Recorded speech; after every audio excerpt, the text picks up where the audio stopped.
little 7-chord exercise I came up with a while back to just kind of work on seeing them everywhere, right? Because they are everywhere. And it's a cool thing to do when you're walking a blues shuffle, you know, just to be able to. It's a fun thing, right? So there's like 3 different parts to the exercise. You can break them all up, right? So we're going to do our first triad. Some of these leave out the 5, some leave out the 3, but it's always going to have the 7 in there, right?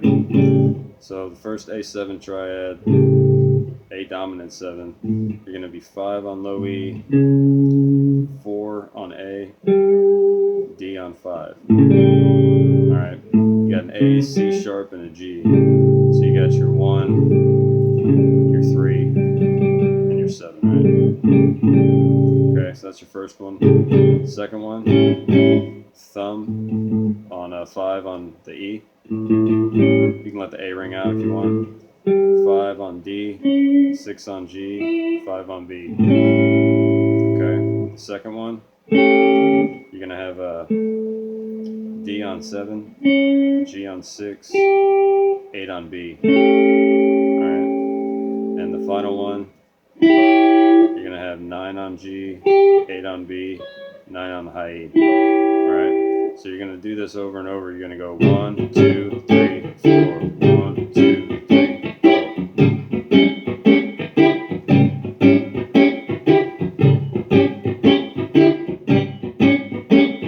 Right? Just get familiar with changing like that. Just comping chords, right?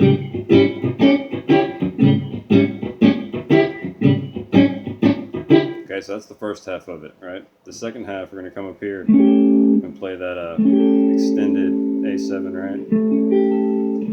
So we could just play the triad here, but I like to play the full chord. So you got 12 on A, 11 on D, 12 on G, B on 10. Okay. You can put in the high E if you want, but I leave it out. So you got right there, and keep your index finger where it is, right? And then we're going to put ring finger on 12, pinky on the high E. Okay. G, A, and E. That's why it sounds different, right? You got your root, you got your flat 7, and E would be your 5, okay, instead of the 3. It's like a power chord with a flat 7 in it, right? So you're going to have, and then we're going to bar 12, G, B, and E, and then you're going to have 14 on the B string. Alright, okay. So then you're going to go, and then you're going to bar D, G, B, and E on 14, middle finger 15 on the high E. Or you can just leave out the D, whatever you want to do. So the second pattern would be, okay, and get used to bouncing them like that. You can put a little dead note in between.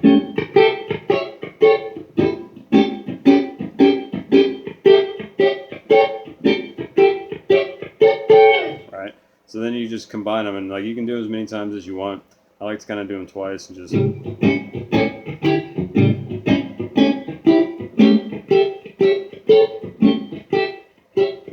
Okay, then I do the full extended thing. I come up here, open A, and then you're going to have you don't need the open A, but you can play it anyway. D on 2, open G, D on B. Okay, then we're going to play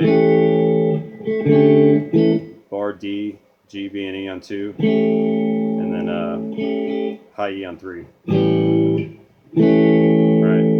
then we're going to do this one.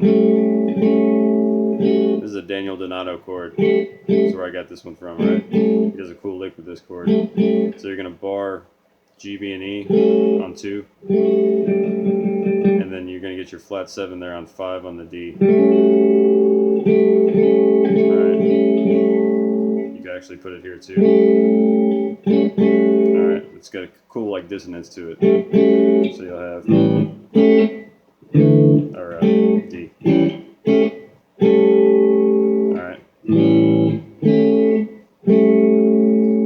Alright, so you have 5, 2, 2, 2. I just leave out the high E. That way you get your C sharp, your A, and your flat 7, right? So you got your 1, your flat 3, and your flat 7. Alright, so here, here, here. Then we're going to start back here, right? So then we're the next, all the next chords are the ones I just showed you. So we'll start here on 2. Right, those are the new ones. Then you got these again. Then these again. Right? And then here, we're doing this chord, but up on 14 and 17. So I have 17 on the D, 14 on the G, B, and E. Right? And then you're going to have 15, or 17, 16, 17. Okay? And then you're going to have 17, 18, 17. Then you're going to have 19, 18, 20. Okay? And all the way at the tippy top, you're going to have 20 on the B string, and then 21 on the G and B. Alright, so the whole extension you get.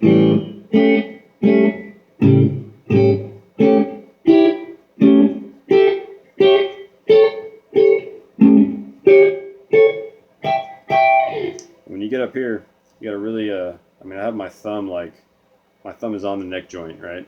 It's like on there. So just drop your wrist all the way down. Get your thumb on top of the back of the neck joint where it like arches in, you know? And that's it. So it's a really cool thing. This way you can start seeing it. And this pattern, the cool thing about it, works in every key. So no matter where you start it, you know, if you start it in G,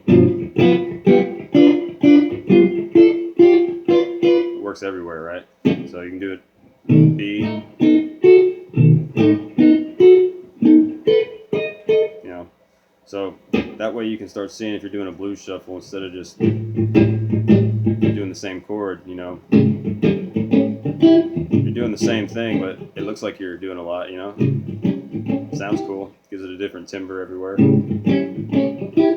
Anyway, just thought that was a cool exercise. Thought I'd share. Put on a drum beat or a metronome when you work on this kind of stuff. It'll keep you grooving. Alright, so just practice slow. Have fun.